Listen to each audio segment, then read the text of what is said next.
Hello and welcome, I'm King Dowdy from Sax Comprehensive, and in this video we will look at the various fingerings used for playing the B-flat note and talking a little bit about what fingerings you should use in the various situations that you may find yourself. So stay tuned. The B-flat fingering that is used the most is a fingering that incorporates the bis key. The bis key is this small pearl key at the top of your saxophone. It is never pressed down by itself, but is always pressed down along with the B key. Now, this fingering can be an easy fingering to use, or it can be slightly tricky depending on the type of music that you're playing. If the music that you are playing does not require you to play a B natural, so there's no B natural in the music, then to make life easy, all you need to do is just take your index finger and place it over both these keys and then press these two keys down at the same time. So whatever note you are playing, if it requires you to press down the B key, then what you're going to do, you're going to press down the B key and the bis key together. You're going to imagine that these two keys are stuck together. It's not going to affect the other notes because number one, you're not required to play a B natural in the music, and number two, playing all of these other notes that require you to press down the B key, the bis key is closed anyway. So if you were to play an A note, well, the A key brings down the bis key. If you were to play a G note, well, when you play G, you've got to press down the A key, and the A key brings down the bis key, so the bis key is closed anyway. And any combination of these three pearls at the bottom will also bring down the bis key. So it doesn't matter what note you're playing, if it requires the B key to be pressed down, then the bis key will be closed, either because you press down the A key or you press down one or a combination of these three pearls, which will bring down the bis key. So it wouldn't really matter if you keep your finger over the B key and bis key and press them both down at the same time. It's not going to affect the other notes because when you play these other notes, the bis key is closed anyway. If you're playing a piece of music that has a B flat and a B natural in the music, then the fingering can be slightly tricky because at some point in the music you're going to have to play that B natural note, which means that your finger has to be on the B key alone and not together with the bis key. Musicians will use different techniques in order to do that. Some may have their fingers naturally on the B key and then they will roll it onto the bis key and roll it off the bis key in order to move between the B flat and the B key. Others will have their hand in a slightly different position in order to swivel their finger in order that the tip of the index finger will press down the bis key or release the bis key. It can be a bit tricky to get used to, but once you get used to the movement of it, it is possible to move between the B flat and the B note quite swiftly and cleanly. However, if you find it difficult, then you'll have to use a different B flat fingering. And some people believe that when moving from B to B flat or B flat to B, you shouldn't use the bis key when doing that. Another fingering that is used quite a lot for playing B flat is the A with the side B flat key.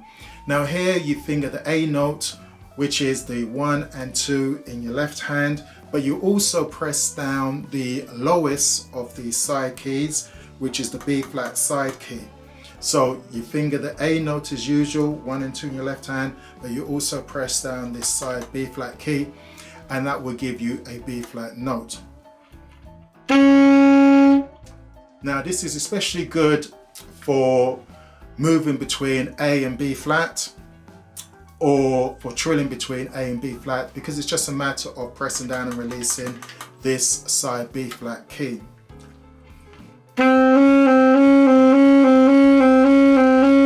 A lesser used fingering for B flat is called the one-on-one fingering, because you press down the one finger in the left hand and the one finger in the right hand, and that will give you a B flat.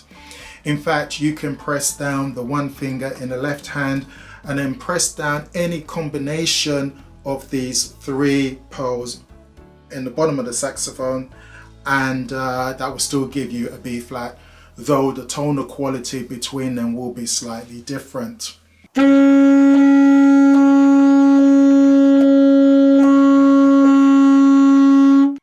The one-on-one fingering is especially good for moving between F and B flat or F sharp and B flat, because here you only need to press down the F fingering or the F sharp fingering and then remove the 2 and 3 finger.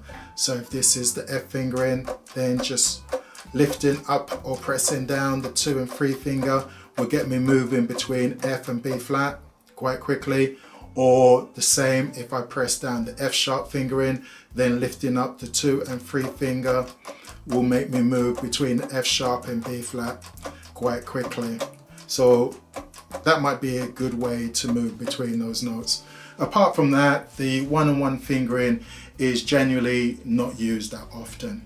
Of all of the B flat fingerings, it is generally considered that the bis key fingering sounds the best, whereas the one-on-one fingering may have a tonal difference compared to the other fingering and may be slightly flat depending on the type of saxophone that you are playing on. So you'll have to try out all of these fingerings and then decide which one sounds best to you.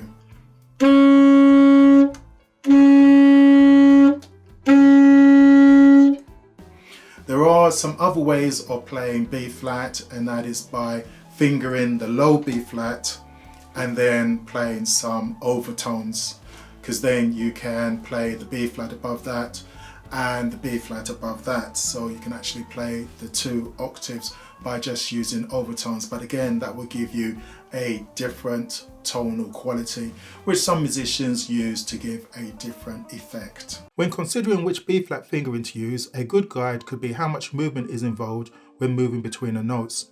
If you only have to move one finger, then that is usually better than if you have to move more fingers or your wrist. This is not always the case, however, since certain fingerings allow you to play faster in certain situations, even though they may have more movement. Also, you need to take into account the skill of the player. Some players have a greater control over playing certain fingerings and are able to do things that other players would find clumsy or awkward. Nevertheless, let's compare these fingerings and assess which fingerings would be better in certain situations. Moving between A and B flat. The only difference between playing the A with the side B flat fingering and the A fingering is the side B flat key. So to change between these fingerings, it is just a matter of moving the wrist of the right hand and pressing or releasing the side B flat key. This makes this fingering a good fingering to use. Playing the A note causes the bis key to close, so the only difference between the B flat bis key fingering and the A fingering is 1 key. So here it is just a matter of pressing or releasing the 2 finger. This makes this fingering better than the A with the side B flat fingering, since you do not have to move your wrists. Though having said that, if the music you are playing has a B natural in it, then you would have to know how to swap between pressing the B key alone and pressing the B with the bis key together. The one-on-one fingering has the most movement, since 1 key is pressed while the other is released at the same time, which means that this is not as good a fingering as the others in this situation. Movement between A flat and B flat. To move between these 2 notes using A with the side B flat fingering means that you have to press and release keys with both hands. It also involves moving the wrist, so a lot of movement, making this not an ideal fingering to use. However, you could keep the A flat fingering and without changing it, just use the side B flat key to move between these 2 notes. This reduces the movement to just the wrist. You should be looking out for little tips like this that can make a huge difference to your playing.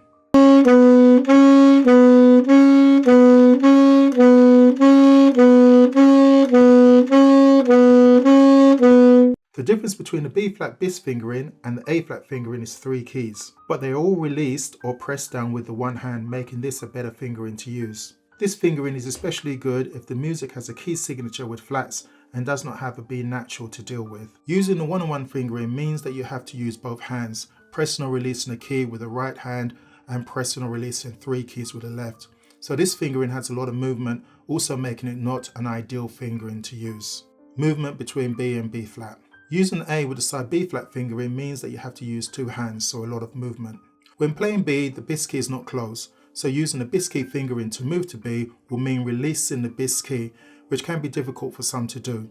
It is easier to move the finger to include the bis key than to release the bis key. However, with practice it is possible to toggle smoothly and quickly between the B key only and the B key with the bis key.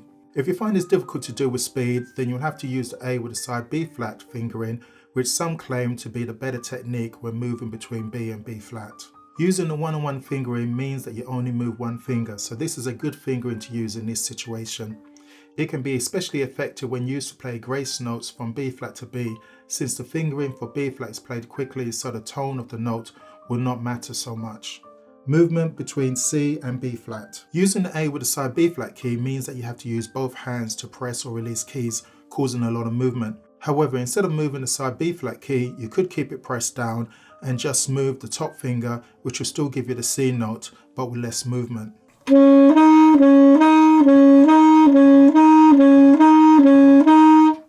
Using the bis key fingering means that you have to swap between the 1 and 2 finger, which makes this fingering a good fingering to use, but some will find moving back and forth quickly between these two notes difficult. The one-on-one fingering uses 2 hands to move between these notes. Also, you would have to press down keys and release the key to do that, so a lot of movement. Movement between F or F sharp and B flat. The one-on-one fingerings are good for moving between either the F and the B flat or the F sharp and B flat, since it's just a matter of choosing the appropriate one-on-one fingering and simply pressing and releasing the 2 and 3 finger. So to sum up, the tone of the one-on-one fingering is not as good as the fingerings on most saxophones, and if this is the case with your saxophone, only use it when playing at speed, where the tone will not be so noticeable playing at speed. It can be used for grace notes from B flat to B, or for moving quickly between F or F sharp and B flat. Apart from using the one-on-one fingerings to help you play certain passages faster, it is not advisable for you to use the one-on-one fingering, and some argue that it should never be used. Of the 2 main fingerings, you will have to make a choice based on your own ability. If you are playing music with a key signature that does not contain both a B natural and a B flat, that is all of the keys except for B major and F sharp major, or G flat major and C flat major, then use the bis key fingering, keeping your finger in the same position over the B natural key and the bis key. If the music you are playing has a B natural and a B flat in it, and you are able to confidently move your finger in order to press and release the bis key, and you are able to do that at speed, then use the bis key fingering. However, if you find it difficult to do that, then use the A with the side B flat fingering when moving between B flat and B natural, as this is where the problem occurs when using the bis key fingering. Everyone would have their own opinion as to which fingering to use, so it is important to be able to play each fingering equally well and to make up your own mind based on your own ability and what feels comfortable to you. Lastly, let me say that when I began to learn the saxophone, I taught myself, and so I went through various books and I saw these fingerings for the B flat fingering, and looking at them, looking at the A with the side B flat key, looking at the bis key, and looking at the 1-to-1, the one-on-one fingering, I chose to use the one-on-one fingering as my main fingering. And so for the first year and a half when I played B flat, the only fingering that I would use was that one-on-one fingering. But later, as I began to develop and wanted to play some of these faster songs, trying to get into playing some of Sonny Stitt transcriptions, I found that using these other fingerings began to make it a lot more easier to play these faster passages. And so I had to kind of retrain myself from using the one-on-one fingering to using the A with the side B flat key and the bis key. So if you're in a similar situation where you just use the one-on-one fingerings for B flat, then it would be a good idea to learn these other fingerings, because you may find that as you play these faster passages, it will actually help you to play these passages a lot easier. Well, I hope you found this video helpful and informative, and if you did, then give it a like as usual and share it with your friends, and if you're not yet a subscriber, then consider subscribing to this channel. And if you're one of those individuals that do not play the B flat note with the bis key or with the A with the side B flat key, then let me encourage you to learn these other fingerings, because as you begin to develop and play these faster passages, you may find that these other fingerings will actually help you to play these passages easier. And also try and use different fingerings in different situations, for again you may find it easier to play faster passages. Once again, let me say thank you for watching this video, and I shall see you soon. Stay safe. Bye-bye.